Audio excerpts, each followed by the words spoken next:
एकीकडे तपोवनामधली वृक्षतोड जी आहे ती थांबवली पाहिजे अशा पद्धतीचा सूर जो आहे तो पर्यावरण प्रेमींचा आहे आणि दुसरीकडे सरकार मात्र या सगळ्या संदर्भात वृक्षतोड करण्यावरती ठाम आहे.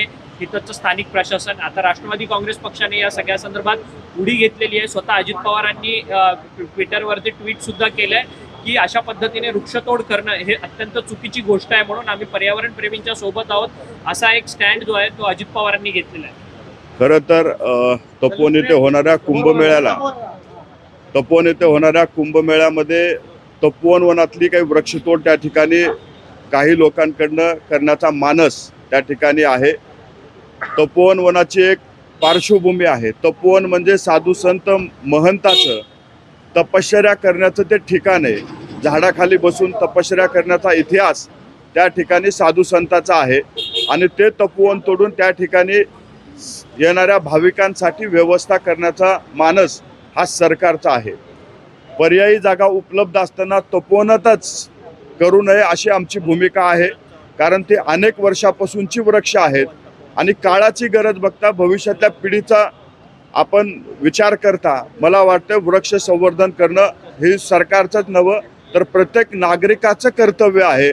आणि आमची भूमिका हेच आहे की त्या ठिकाणची वृक्षतोड न करता त्या ठिकाणी पर्यायी जागा जी उपलब्ध आहे त्या ठिकाणी साधू संतांची व्यवस्था करण्यात यावी.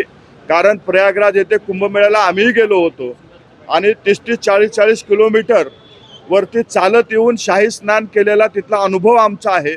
अनेक भाविक त्या ठिकाणी चालत येऊन शाही स्नान करत होते. आपल्या नाशिकमध्ये 10-15 किलोमीटरच्या अंतरावरती अनेक जागा उपलब्ध आहेत, त्या ठिकाणी व्यवस्था करण्यात यावी आणि तपोवनाचं वृक्षण हे वृक्षतोड तात्काळ त्या ठिकाणी थांबवण्यात यावी.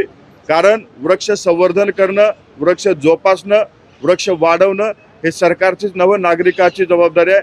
आपल्या माध्यमातून सरकारला माझी नम्र विनंती आहे की तिथं जो वृक्षतोडीचा निर्णय आपण घेतलेला आहे तो तात्काळ थांबवावा. जागा उपलब्ध असताना तपोवनातली वृक्षतोड कशासाठी हा आमचा बेसिक प्रश्न आहे.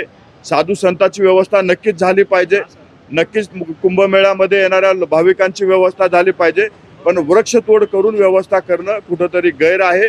कारण ही वृक्ष आपल्या सर्वांना ऑक्सिजन देतात, आपलं पृथ्वीचं संवर्धन करतात आणि यासाठी तिथली वृक्षतोड थांबवावी अशी आमची विनंती आहे. परंतु सरकार मात्र तुम्ही महायुतीमध्ये सामील आहात, महायुतीमध्ये तुमचा महत्त्वाचा पक्ष आहे आणि महायुतीचं सरकार आहे आणि अशातच स्थानिक नाशिकच्या प्रशासनाकडनं हा सगळा निर्णय घेतला जातो. त्याच नाशिकमध्ये तुमचे 5 आमदार आहेत तुमच्या पक्षाचे, एकही आमदार या सगळ्या संदर्भात बोलत नाही. थेट राष्ट्रीय अध्यक्षांकडनं या सगळ्या संदर्भात ट्विट वगैरे केलं जात नाही.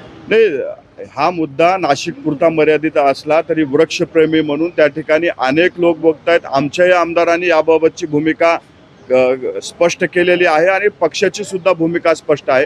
आम्ही महायुतीमध्ये जरी असलो तरी काही गोष्टी जर आम्हाला वाटलं ह्या योग्य नाहीत तर ती बोलण्याची ताकद आम्ही ठेवत असतो. कारण हा निर्णय पक्षाचा नसून, हा निर्णय पक्षासाठी नसून, हा निर्णय महाराष्ट्रातल्या भावी पिढीसाठी आहे, नाशिककरांसाठी आहे. जी वृक्षतोड त्या ठिकाणी वृक्षतोड करून आपण भकास करण्यापेक्षा नवीन वृक्ष लागवड आणखी करावी, जोपासावी. परंतु समजा जागा उपलब्ध नसती तर हा पर्याय आपणही निवडला असता. पर्यायाने त्या ठिकाणी जागा उपलब्ध आहे, मैदानं उपलब्ध आहेत, त्या ठिकाणी व्यवस्था करण्यात यावी एवढीच आमचे म्हणणं आहे. वृक्षतोड थांबवावी ही भूमिका यासाठी मांडतोय की भविष्यातल्या पिढीला जे काही बदलतं हवामान आहे, बदलत्या हवामानामुळं होणारं नुकसान आहे ते टाळण्यासाठी आमच्या पक्षाची ही भूमिका आहे. पण ज्या पद्धतीनं प्रशासनानं वृक्षप्रेमींनी ज्या हरकती घेतल्या होत्या त्या भावना लक्षात घेऊन काम करण्यासाठी असतं. वृक्षप्रेमीच्या भावना लक्षात घेऊन सरकारनं काम करावं. आपण वृक्षप्रेमीच्या भावनेसोबत बदलत्या हवामानामुळे होणारं नुकसान हे लक्षात घेऊन त्या ठिकाणी काम करावं अशीच आमची विनंती आहे. ठीक आहे.